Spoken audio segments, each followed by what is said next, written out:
Iran, Israel और America के युद्ध के 21 दिन बीत चुके हैं और अब ये लड़ाई गंभीर स्थिति में पहुंचती हुई दिखाई दे रही है।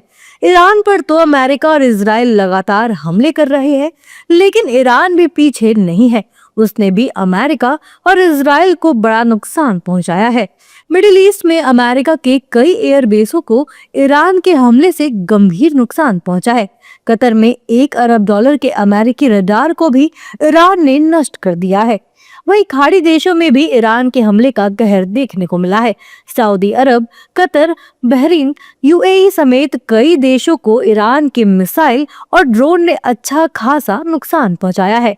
इजराइल की बात की जाए तो इजराइल के कई शहर युद्ध से प्रभावित हुए हैं। डिफेंस एक्सपर्ट और पूर्व मेजर जनरल जीडी बख्शी के मुताबिक ये लड़ाई अमेरिका और इजराइल ने शुरू की है, लेकिन खत्म ईरान करेगा। इसके साथ ही जीडी बख्शी ने ये भी बताया कि ईरान ने इजराइल में एक कमांड सेंटर को निशाना बनाया है, जिसमें इजराइल के 7 जनरल मारे गए हैं। इजराइल को शौक है लड़ने का, अमेरिका को शौक है डोनाल्ड ट्रंप साहब को लड़ने का, तो वो तो लड़ी जा रहे हैं साहब, हम तो नहीं खत्म करेंगे। ईरान ने बोल दिया साहब ये लड़ाई तुमने शुरू करी थी, खत्म फिर हम करके दिखाएंगे।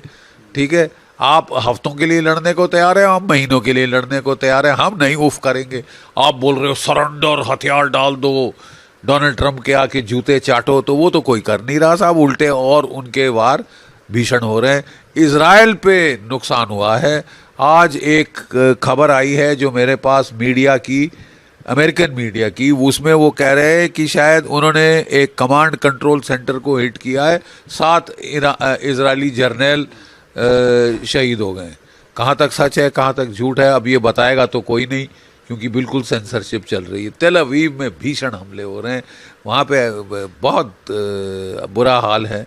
उन्होंने ईरान के पर्स गैस फील्ड्स को ध्वस्त कर दिया है, खर्ग आइलैंड पे अटैक हो चुका है और कई और फैसिलिटीज़ पे हो रहा है। ईरान ने बोला साहब आप मेरा तेल हाथ लगाओ, मैं जला के राख कर दूंगा, यानी 20% दुनिया का तेल हम जला के राख कर देंगे। बता दें कि जहां दुनिया में अशांति का दौर चल रहा है, दुनिया में तेल और गैस के दाम आसमान छू रहे हैं। ऐसे में प्रधानमंत्री नरेंद्र मोदी की मिडिल ईस्ट डिप्लोमेसी को इस बात से ही समझा जा सकता है कि उन्होंने एक ही दिन में 5 देशों के शीर्ष नेताओं से बात की।